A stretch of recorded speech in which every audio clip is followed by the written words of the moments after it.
20 మందితో ఆఫీసు పెట్టాను. అందులో కూడా మీరు ఫోన్లో చెప్పినా వ్యక్తిగతంగా వచ్చి చెప్పినా అవన్నీ రికార్డ్ చేసి మళ్ళా ఆ సమస్య పరిష్కారం చేసి మీకు సమాచారం ఇచ్చే విధంగా కార్యక్రమాన్ని చేపడుతున్నానని కూడా నేను మీకు తెలియజేస్తున్నా. దీనికి అంతటికి కూడా మళ్ళా ఎక్కడికక్కడ పార్టీ కార్యకర్తలు ఉన్నారు, వాళ్ళకు కూడా సమాచారం ఇస్తాం. వాళ్లే ఈరోజు పార్టీకి రాత్రింబగుళ్ళలో పనిచేసి ఇన్నిసార్లు తెలుగుదేశం పార్టీ పెట్టినప్పటి నుంచి తెలుగుదేశం పార్టీ జెండా ఎగరతా ఉందంటే, ఎగరేశారంటే దానికి కారణం తెలుగుదేశం పార్టీ కార్యకర్తలు. అలాంటి వారిని ఎట్టి పరిస్థితుల్లో విస్మరించాం, వాళ్ళకు గౌరవిస్తాం, వాళ్ళకు కూడా ప్రాధాన్యత ఇస్తాం, వాళ్ళకు కూడా ఇన్ఫర్మేషన్ ఇచ్చి మిమ్మల్ని ఓట్లు అడిగింది వాళ్ళు కాబట్టి వాళ్ళకు మళ్ళా సమాచారం ఇచ్చి వాళ్ళ నాయకత్వంలో ఇవన్నీ చేస్తామని చెప్పి కూడా నేను మీకు తెలియజేస్తున్నా. ఇవన్నీ చేయడానికి, పాలసీలు క్రియేట్ చేయడానికి మన ఐఐటి కాన్పూర్ పనిచేస్తున్నారు. డిజిటల్ ట్రాన్సాక్షన్స్ ఎట్టుండాలి, లేకుంటే సస్టైనబుల్ మోడల్స్ ఏ విధంగా క్రియేట్ చేయాలి, ఇంకో ఒక బిల్డింగ్ నామ్స్ ఎట్టుండాలి, ఇలాంటి అనేక విషయాల్లో ముందుకొచ్చారు. వారిని నిజంగానే మీ అందరి తరపున నేను అభినందిస్తున్నా. ఇవన్నీ జరిగితే ఎన్విరాన్మెంట్లో పెను మార్పులు వస్తాయి, పాజిటివ్ ఎన్విరాన్మెంట్ వస్తుంది, దానివల్ల ఆరోగ్యం బాగుపడుతుంది. ఇవన్నీ జరిగితే ఆదాయం పెరుగుతుంది, ఇవన్నీ జరిగితే మన గ్రామాలు బాగుపడతాయి, కమ్యూనిటీ బాగుపడుతుంది, ఇంకో పక్కన మనకు గుర్తింపు వస్తుంది. నేను ఎప్పుడూ ఇవన్నీ ఆలోచించి ఎక్కడికక్కడ మిమ్మల్ని ఏ విధంగా ముందుకు తీసుకుపోవాలని ఆలోచిస్తున్నా. నేను ఒకటే మీ అందరినీ కోరుతున్నా, ప్రపంచంలో ఉండి మార్పులు చేర్పులు అన్నీ కూడా మొదట మన కుప్పానికి తీసుకొచ్చే బాధ్యత నాది. దీనివల్ల మీ ఆదాయం పెరుగుతుంది. ఈరోజు విజన్లో కూడా నేను చెప్పాను, 3 ప్రిన్సిపల్స్ చెప్పాను. మీ ఆదాయం పెరగాలంటే సంపద పెంచాలి, మీకు కుటుంబ సంపద, వ్యక్తిగత సంపద పెంచాలి. రెండోది, మీరు ఆరోగ్యంగా ఉండాలి. ఆరోగ్యంగా ఉంటే దానివల్ల మీరు ఎక్కువ పని చేయగలుగుతారు. అదే మరి కుటుంబం అంతా కూడా ఆనందంగా ఉంటుంది. ఒక కుటుంబంలో ఒక వ్యక్తికి అనారోగ్యం ఉంటే ఆ కుటుంబంలో ఉండే వ్యక్తి వల్ల కుటుంబం మొత్తం సఫర్ అయ్యే పరిస్థితి కూడా ఉంటుంది. హాస్పిటల్కి తీసుకురావాలి, ఆయనకు పనులు చేయాలి, ఇలాంటి సమస్యలన్నీ వస్తాయి.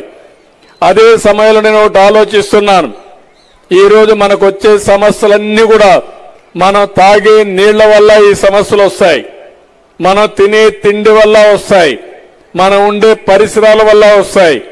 ఇవన్నీ కానీ జాగ్రత్తలు తీసుకుంటే చాలా వరకు ఆరోగ్య సమస్యల్ని కంట్రోల్ చేసే పరిస్థితి వస్తుంది. దీనికోసం నేను ఇంకోటి ఆలోచించాను, వీలైతే 3 నెలలకు ఒకసారి బ్లడ్ టెస్ట్ చేయడం. బ్లడ్ టెస్ట్ చేస్తే మీకుండే ఏదైనా సమస్యలు ఉంటే అందులో తెలుస్తాయి. తెలిసిన తర్వాత మీరు తినే ఆహారంలోనే మార్పులు చేసి అవసరమైతే 1-2 మెడిసిన్స్ ఇవ్వాలంటే అవి కూడా ఇచ్చి ఎప్పటికప్పుడు మీ ఆరోగ్యాన్ని కాపాడే పరిస్థితి వస్తుంది. ఒకవేళ ఇది కాకపోతే సంవత్సరానికి ఒక్కసారి మెడికల్ చెకప్ చేయడం, ప్రతి ఒక్కరికి మెడికల్ చెకప్ చేసి దానికి అనుకూలంగా ఎలాంటి కార్యక్రమాలు చేయాలన్నా అవన్నీ కూడా కరెక్ట్ మెజర్స్ తీసుకుంటాం. మీ ఆరోగ్యాన్ని ఉంచడానికి ఏం చేయాలి, ఓసారి కొన్ని డివైసెస్ వచ్చాయి ఇప్పుడు కొత్తగా, అవి కానీ మీరు పెట్టుకుంటే హాస్పిటల్ కూడా పోయే పని లేకుండా, అనారోగ్యంగానే తీవ్రంగా ఉంటే హాస్పిటల్ పోయే పరిస్థితి వస్తుంది, లేకుంటే ఇంటి దగ్గర నుంచే హాస్పిటల్ మేనేజ్మెంట్ మానిటర్ చేసే పరిస్థితి వస్తుంది. నేను ప్రతి ఒక్కదానికి ఒకటే మిమ్మల్ని కోరుతున్నాను. నిన్ననే కోలార్లో టీసీఎస్ ఒక ఎక్స్పెరిమెంట్ చేశారు. టెక్నాలజీ ద్వారా ఎట్టా ఎంప్లాయీస్ అందరినీ అనుసంధానం చేయాలి, డాక్టర్లని, నర్సుల్ని, ఏఎన్ఎంఎల్ని, ప్రతి ఒక్కరి ఆరోగ్యం ఎట్లా కాపాడాలో కార్యక్రమానికి శ్రీకారం చుట్టారు. ఆ ప్రాజెక్ట్ ని మన కుప్పానికి కూడా తీసుకొచ్చి ప్రతి ఒక్కరి ఆరోగ్యం రియల్ టైంలో మానిటర్ చేయడానికి ఏం చేయాలో చేస్తామని చెప్పి కూడా నేను మీకు తెలియజేసుకుంటున్నా. ఇలాంటి కార్యక్రమాలు చేసినప్పుడు ప్రజా చైతన్యం చాలా ముఖ్యం. మనలాంటి కాన్స్టిట్యున్సీలు ఇంకా ఎక్కువ ముఖ్యం. మీరు చాలా మంచిగా ఉంటారు. ఇంకా ఇక్కడ పేదరికం ఉంది, సమస్యలు ఉన్నాయి. ఇక్కడ ఆదాయాన్ని పెంచాలి, సమస్యలు పరిష్కారం చేయాలి. దీనికి అనుకూలంగా ఏ కార్యక్రమాలు చేయాలన్నా అవన్నీ చేస్తామని చెప్పి తెలియజేసుకుంటున్నా. ఈరోజు నేను వచ్చినప్పుడు చాలా కార్యక్రమాలకు శ్రీకారం చుడుతున్నాం. దగ్గర 15,000 మందికి మన పిల్లలకు ఉద్యోగాలు వచ్చేట్టుగా ఈరోజు రేపు చాలా అగ్రిమెంట్లు కూడా చేసుకుంటున్నాం.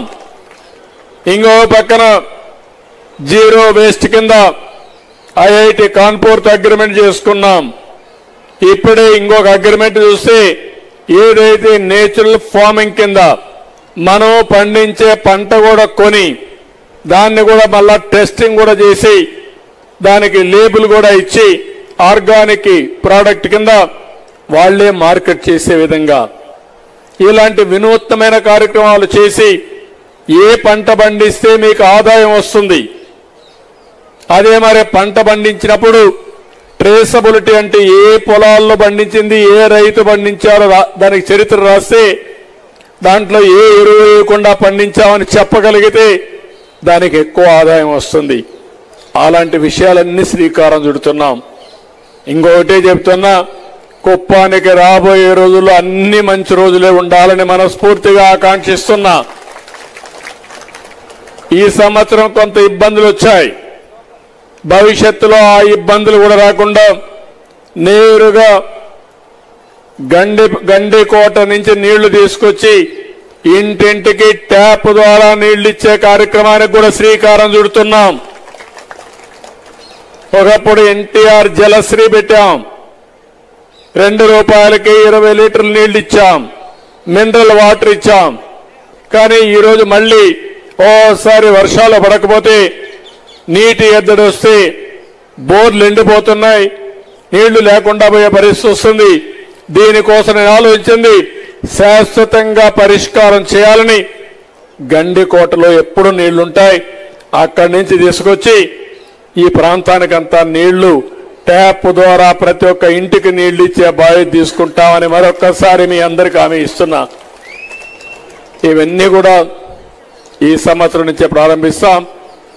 ఎంత తొందరగా వీలైతే అన్ని పూర్తి చేస్తాం.